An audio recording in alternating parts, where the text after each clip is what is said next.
Ombak dan lautan berpisah tiada. Saling bergandingan ciptaan semesta.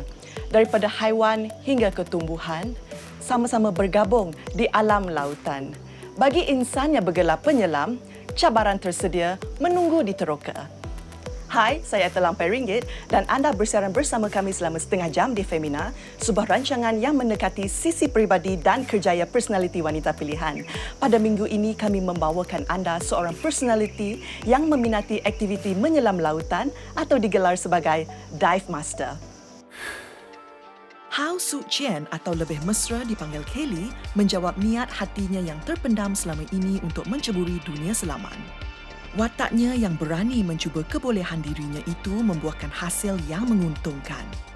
Kini, Kelly bernaung di bawah persatuan sekumpulan penyelam yang bergelar Miri Divers dan mula memberi khidmat ke jurulatihan setelah mendapatkan lesen pentauliahan menyelam sejak beberapa tahun lalu. Walaupun sebelum ini berada di dalam profesion yang sama sekali berlainan dengan apa yang dilakukannya sekarang, itu tidak menjadi penghalang buat dirinya memulakan perjalanan baru dalam satu tugasan yang memberikan kepuasan yang lebih berganda.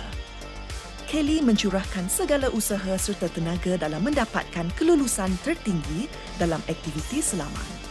Ini merupakan kriteria yang teramat penting kerana alam lautan bukanlah suatu permainan dan setiap penyelam baru harus berwaspada. Jadi teruskan bersama kami dalam setengah jam seterusnya dan kita akan membawa anda berkongsi perjalanan seorang penyelam wanita bernama Kelly. Semua ini hanya di Femina. Hai, saya Hao Su Jian ataupun dikenali sebagai panggilan nama saya Kelly. Saya anak kelahiran Miri pada tahun 1989. Kini saya digelar sebagai Dive Master di Miri Divers. Saya datang dari keluarga sederhana dan merupakan kakak juga anak sulung. Kami pernah menetap di Brunei pada tahun 90-an, di mana bapa saya berkhidmat sebagai tukang kayu. Pendidikan awal saya juga ditimba di antara Malaysia dan Brunei.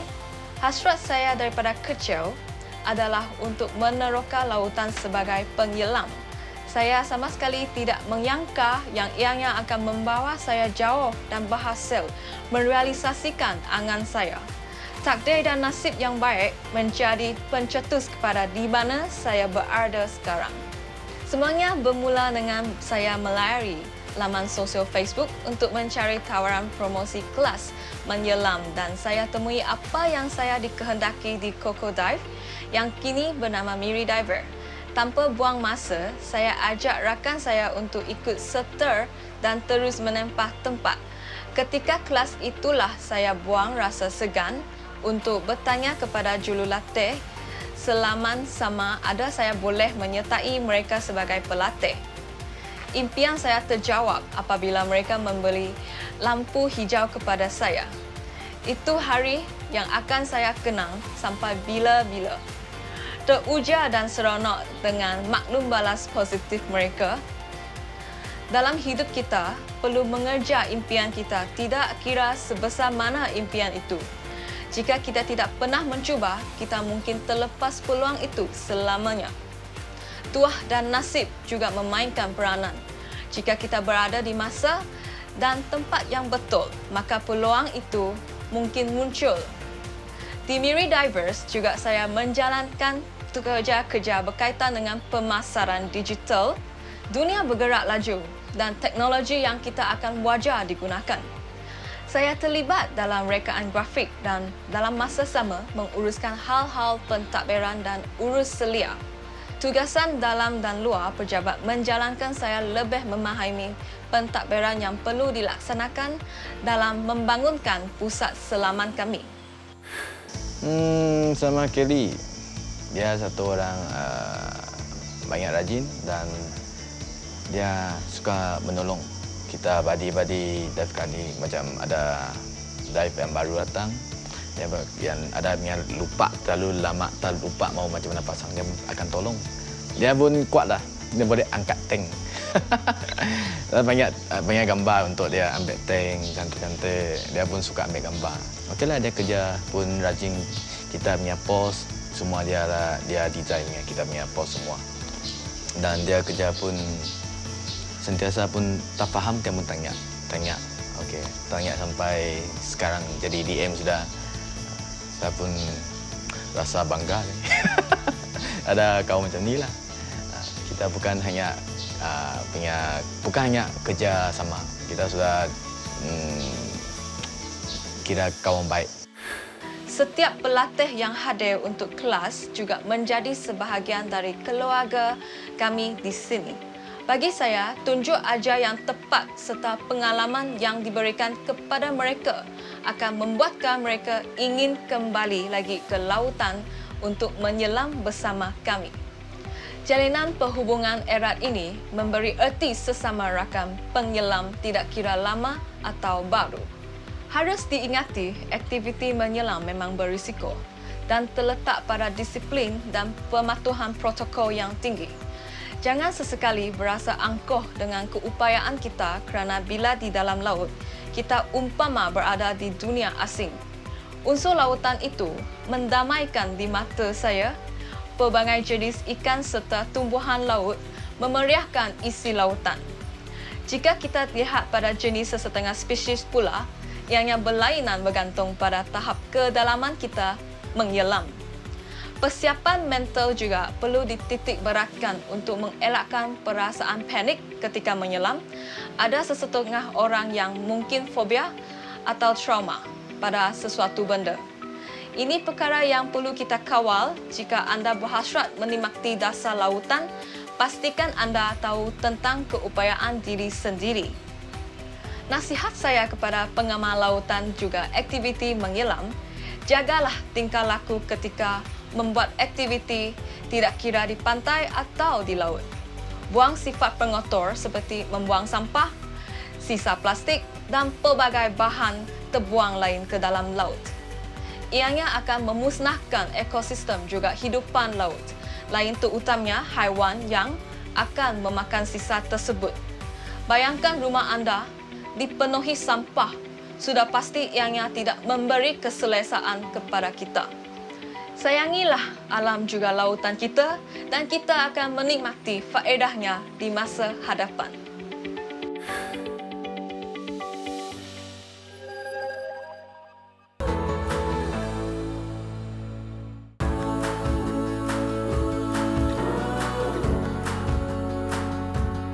Bertemu lagi di dalam Femina. Hai, salam perkenalan Kelly.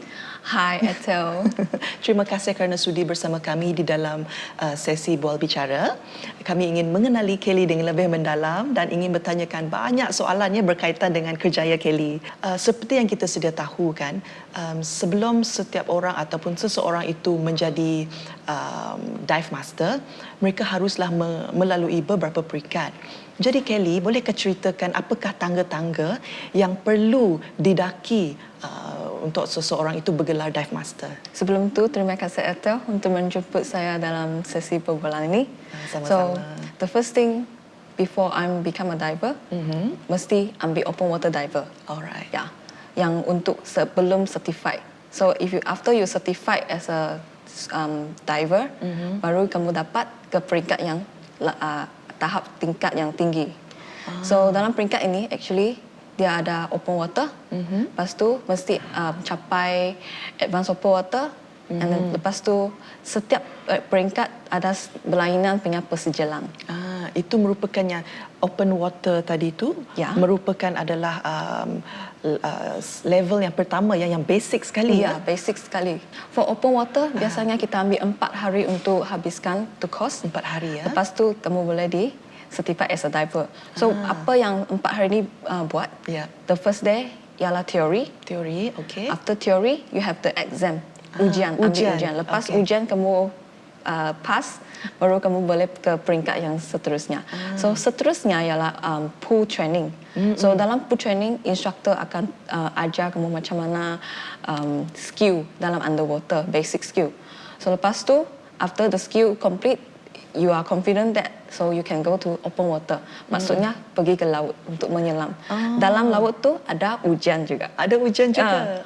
Lepas tu habis itu semua ujian, the last day you are a diver, so you can free diving. Freely diving underwater. So after that, you come back and you get the license and you are certified diver. I see. Ya. So maksudnya boleh kita rangkumkan, mula-mula kita training di dalam pool dahulu, Yes. di dalam kolam. Lepas itu ada test lagi.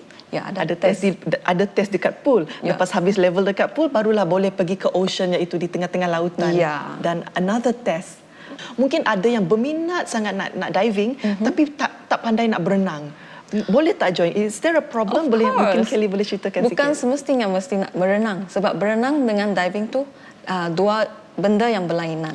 So okey. berenang kita mesti breathing dengan nose, tukar nafas dekat surface and then guna tangan. Tapi diving, tangan kita jangan kacau. Pegang saja sini.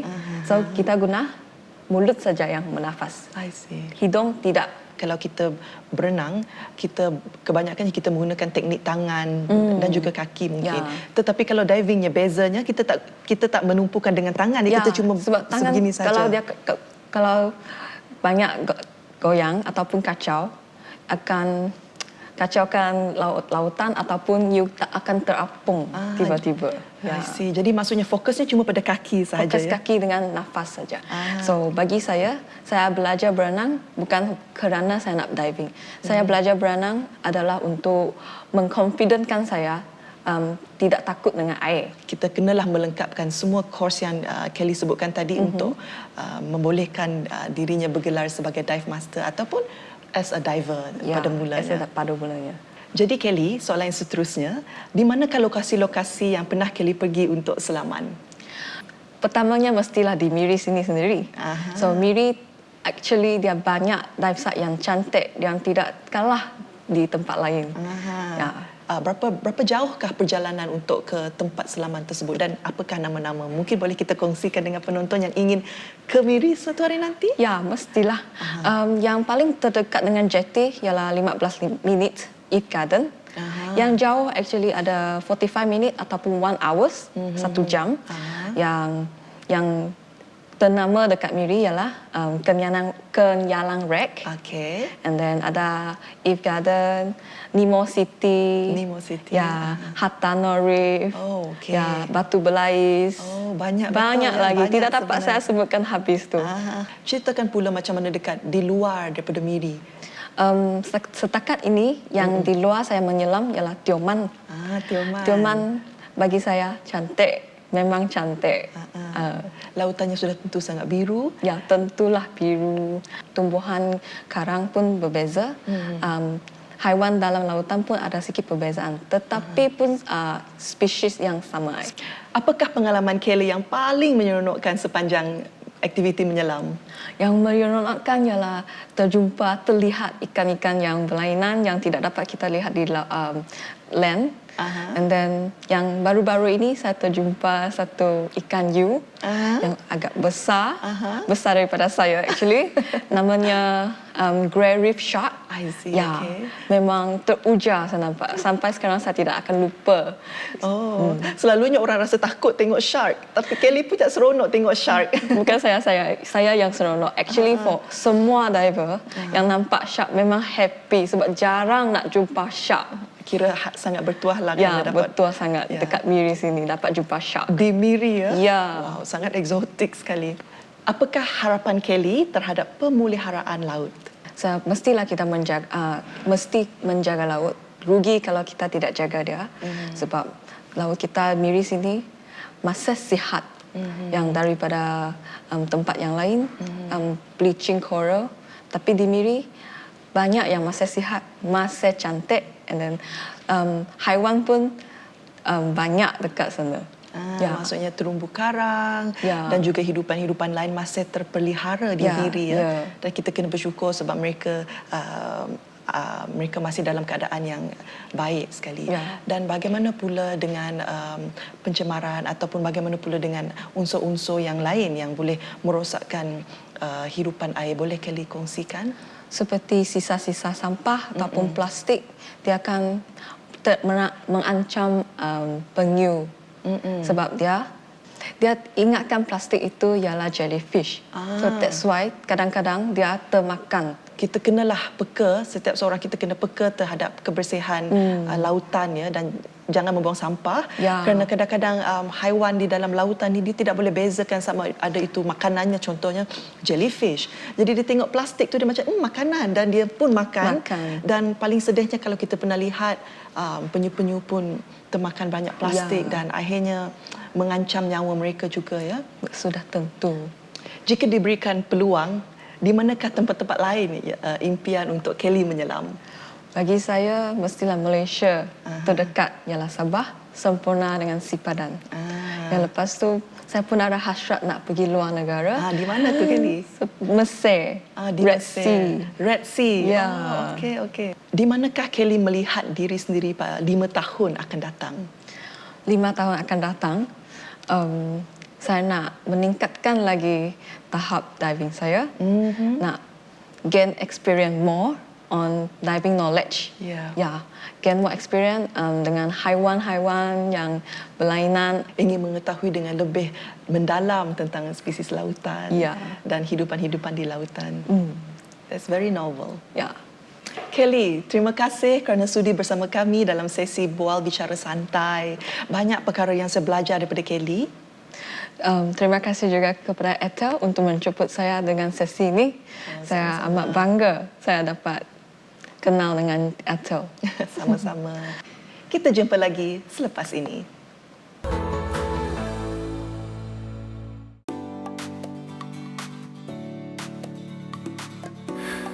Maka bermulalah cabaran saya untuk minggu ini. So Kelly, boleh ceritakan apakah yang bakal kita buat? So, cabaran kita sekarang ialah mencuci alat menyelam selepas menyelam. So, every diver mesti tahu macam mana membersihkan alat penyelam mereka. Baiklah. Okay, jom. Jom, mari kita Are you mulakan. ready? I'm very ready. Okay, let's go. Let's so, go. first thing, we put the things, kita letak fin dalam air. Ini kita panggil fin? Yes, panggil fins. Letak dalam air, Masukkan kasih dia saja. rendam saja. Okey, rendamkan di dalam. Okay, so the first thing, yang ini benda ni tidak boleh rendam dalam air. Asinkan. Okey. Sebalikkan. So, you yang sini you nampak, Ya. mesti dikuncikan dulu kita supaya kuncikan air, dulu. supaya air tidak masuk. Okay. Alright. So, ini masuk dalam air. Cuba kamu gosokkan itu hose semua and then goyangkan. Yang ini jangan sesekali tekan dalam air sebab dia tidak ada pressure. Ini pun nak dicuci. Gosokkan yang bahagian kena pasir ke ataupun benda yang melekat. Gantungkan dengan hook ini. Kita gantungkan di sini. Ya, so biar dia kering sahaja. Second, cuci BCD. Ini dipanggil BCD. You rendam saja. Rendamkan saja macam fin tadi. Okey. Tekan Tekan di hujung sini. tekan hujung sini masuk air. You nak tiup dia. Oh, tiup. Ya, tiup kasih dia kembang. Okey. Lepas.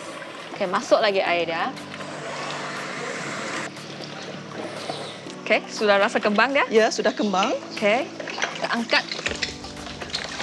So, kita pun nak shake dia untuk air mengalir ke semua bahagian supaya itu air garam, air masin tidak kering dalam sana. Angkat tinggi Okey. supaya air ke salur ini. Tekan, buang air dia. Habiskan air. Okey. Okey, dah kering. Sudah? Kita ambil itu hook. Okey. So gantung kita after this kita mau tiup angin bagi dalam sini untuk kembang supaya dia cepat kering. Ada apa yang masih dalam bakul, letak saja dalam air dan kasih dia direndamkan. Masukkan ke semuanya ya. Ya. So fin biasa saja, tak perlu cuci banyak. Lain kali, you ada sendiri punya gear pun kena cuci juga. Sebab kita tidak mau air masin kalau dia kering akan jadi garam dia. Macam cuci dekat kolam air lah. Ya. Ya. Ini macam zaman tradisional. Ya, zaman tradisional. Kita boleh gantung boleh nanti. Boleh gantungkan. So, kalau dah, gantung balik. Okey. And Kita then, gantungkan. tunggu dia kering. Itu saja hari ini. Kita akan ke cabaran seterusnya. Mari. Okay, let's go. Jadi Kelly dan Lim, apakah cabaran saya pada kali ini? Cabaran kamu kali ini ialah pool try scuba. Aha. Ya. So nanti Lim akan menerangkan kamu macam mana turun air dengan selamat dan demo kamu skill yang perlu lakukan nanti. Baiklah. Okey, jom kita pergi sekarang. Jom. Jom. Jom.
Terima kasih Kelly, terima kasih Lim kerana memberikan saya peluang untuk mencuba diving.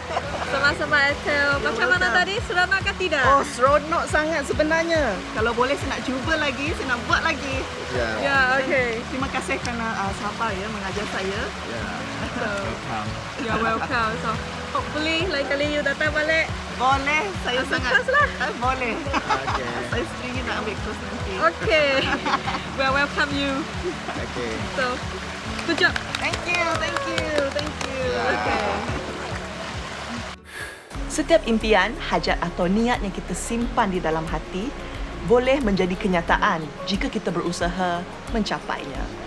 Walaupun halangan serta cabaran mendatang, pastinya tekad itu memberi daya anjakan kepada kita untuk mencari jalan. Kelly telah membuktikan usahanya bermula dengan mencabar nasib serta tuah dirinya. Bermula dari satu pertanyaan, kini Kelly membawa dirinya lebih jauh dalam satu pengembaraan di alam lautan.